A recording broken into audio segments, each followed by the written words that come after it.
क्या आप भी कोई ऐसा स्नैक ढूंढ रहे हो जो क्रिस्पी भी हो और डिलिशियस भी? तो आज की रेसिपी आपके लिए है।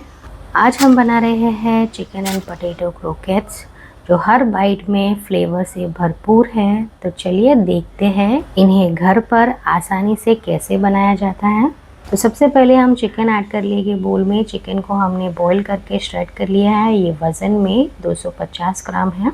इसमें हम ऐड करेंगे 2 आलू जिसको हमने बॉईल करके ग्रेट करके ले लिया है। इसमें हम ऐड करेंगे 1 मीडियम साइज़ का गाजर या आधा कप गाजर। गाजर को मैंने ब्लांच करके इसको डाइस करके इसमें ऐड कर लिया है।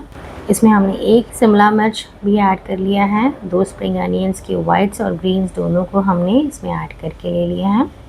1 कप मोज़रेला चीज़ डाल देंगे इसमें ग्रेट करके।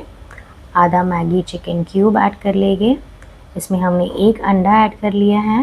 इसके साथ हम इसमें ऐड करेंगे 2 टेबलस्पून कॉर्नफ्लावर। इसमें डाल देंगे हम कुछ स्पाइसेस, आधा टेबलस्पून गार्लिक पाउडर, आधा टेबलस्पून अनियन पाउडर, आधा tablespoon black pepper powder, 1 teaspoon smoked paprika.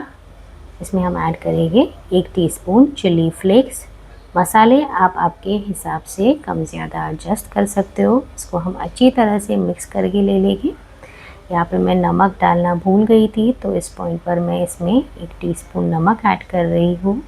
आप अपने टेस्ट के हिसाब से नमक कम ज़्यादा एडजस्ट करें। इसको हम फिर से अच्छी तरह से मिक्स करेंगे और इसको कटलेट्स का शेप दे देंगे। अच्छी तरह से इसको मिक्स करने के बाद हमने इसको गोल बनाकर इसको थोड़ा फ्लैटन करके इसको क्रोकेट्स का शेप दे दिया है। आप चाहो तो इसको सिलेंड्रिकल शेप भी दे सकते हो, बट मैंने इसको ऐसे कटलेट्स की तरह बना लिया है।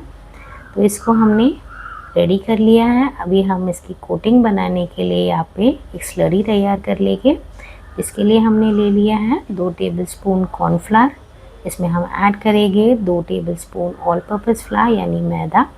इसमें हम ऐड करेंगे पानी, आधा कप पानी डाल दिया है मैंने इसमें। पानी बहुत ज़्यादा ना डालें, इसको हमने थोड़ा गाढ़ा रखना है ताकि ये अच्छी तरह से क्रोकेट्स या कटलेट्स को कोट कर सके। बहुत ही ज़्यादा पतला बनाएंगे तो ये कोटिंग निकल जाएगी। तो इसको अच्छी तरह से हम ध्यान से डाल देंगे पानी इसमें और इसको अच्छी तरह से मिक्स करके ले लेंगे।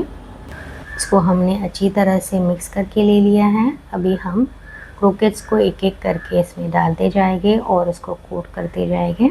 तो यहाँ पे मैंने क्रोकेट को इसमें डिप करके इसको अच्छी तरह से कोट करके ले लिया है। तुरंत ही हम क्रोकेट्स को डिप करने के बाद इसको पैन को ब्रेड क्रम से कोट करेंगे। पैन को ब्रेड क्रम से बहुत ही क्रिस्पी बनते हैं और इसको अच्छी तरह से कोट करके हम इसको साइड पे रख देंगे। इसको हमें थोड़ी देर के लिए फ्रीज़ करके ले लेना है। कम से कम आधे घंटे के लिए हमने इसको फ्रीज़ करने के बाद इसको फ्राई कर लिया है।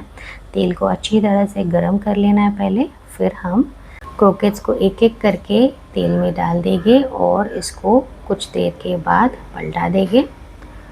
इसको हमें दोनों साइड्स ब्राउन कलर आने तक फ्राई कर लेना है। बहुत ही हल्के हाथों से हम इसको पलटा देंगे। क्योंकि हमने इसको फ्रीज़ करके ले लिया था तो ये टूटते नहीं हैं।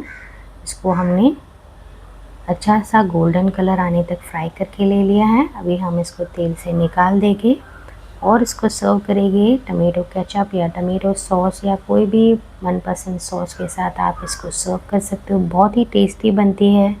इसको ज़रूर ट्राई करें और आपके फ्रेंड्स और फैमिली के साथ इसको एंजॉय करें। मेरी वेबसाइट भी ज़रूर विज़िट करें, आपको सारी रिटन रेसिपीज़ मिल जाएगी। आई होप आपको मेरी आज की रेसिपी पसंद आ गई हो। Thank you for watching. Bye.